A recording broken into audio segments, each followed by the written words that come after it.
tell me what the scam is? Let's first start out with just using caution anytime a door to door salesperson comes to your residence. Do not do any business with anybody soliciting their product unless they have a valid permit from the county of the office of the county clerk. So they need to have that permit from the office of the county clerk in order to even be out there trying to sell anything. If they do not have that, they are breaking the law. I'm going to read the Florida revised statutes when it comes to door-to-door sales solicitation. So let's read that just so you know exactly what they're required to do and what documentation they must have in order to be going door to door, attempting to sell anything above $25. So let's take a look at that Florida revised statute. In Florida, it is a crime to solicit door to door without a permit. Florida revised statute 501.021 requires individuals who engage in door to door solicitation activities that sell or lease $25 or more to obtain a permit.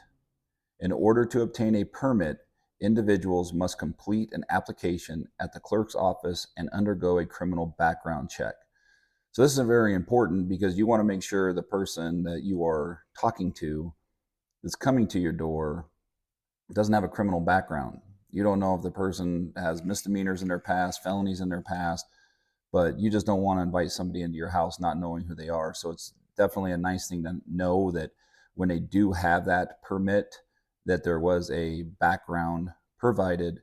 So at least you know that you're talking to somebody that's not currently wanted or doesn't have some severe crimes in their past that prohibit them from being able to go out and do this type of job.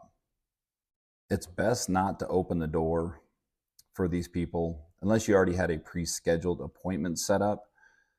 But if you happen to want to engage with them, it's very important that one, you ask for the proper permit for them to be going door to door sales, and there's nothing wrong. And I would definitely do it. I would ask for their government issued ID.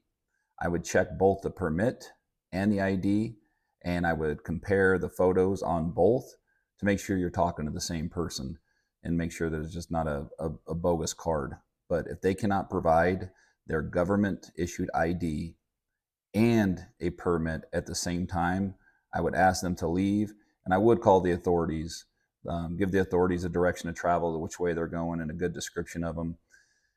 What you need to realize with some of these people, I know that we had a huge problem back here in Nevada many summers ago, but we'd have people that would come in from different states, and many of them, actually all of them, didn't have the proper permit. They did not go to the county to get the proper permit, and they were going around selling, I believe at the time it was books. For a book club, people would end up ordering the books. They would write a check. They would never receive the books, and the check would be cashed.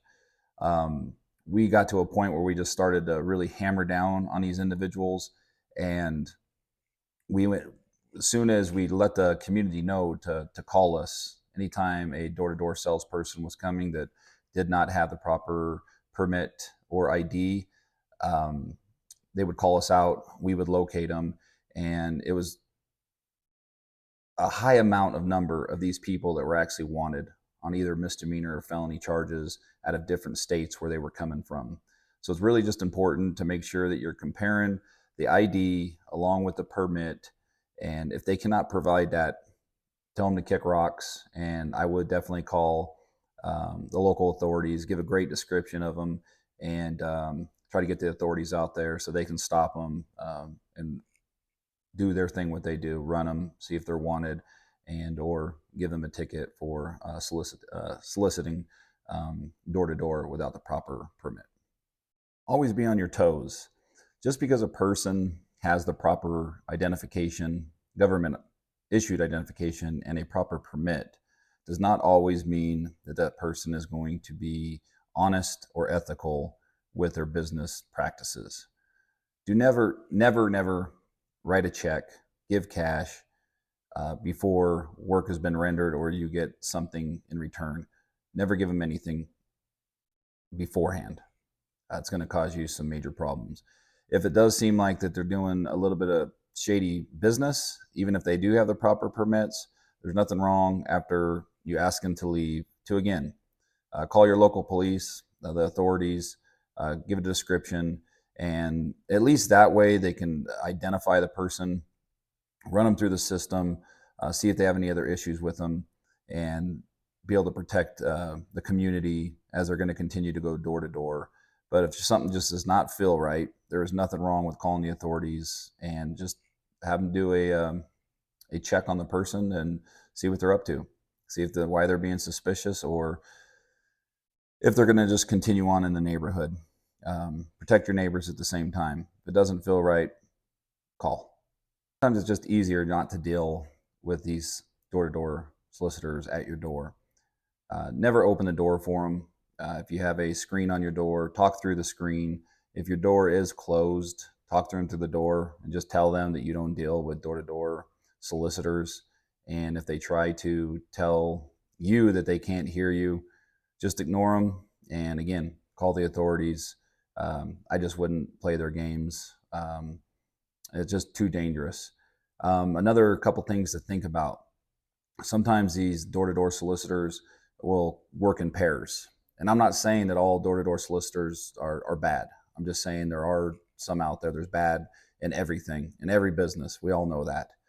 But sometimes these guys will work together in pairs, and just know if they come knocking on your door and they're asking one, let's say that they need to use the restroom during their sales pitch.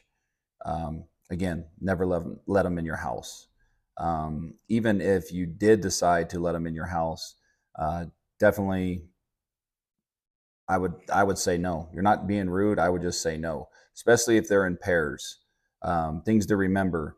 Sometimes if they are in pairs, you will have one that will be distracting you as they're trying to spit their game or whatever they're trying to sell you. And it's happened before where the second person will be going through looking for jewelry or anything of value that they can just pick up and put in their hand while you're distracted by the other salesperson. Again, not everybody that's going door to door, not trying to panic anybody or make them worry. It's just things to think about.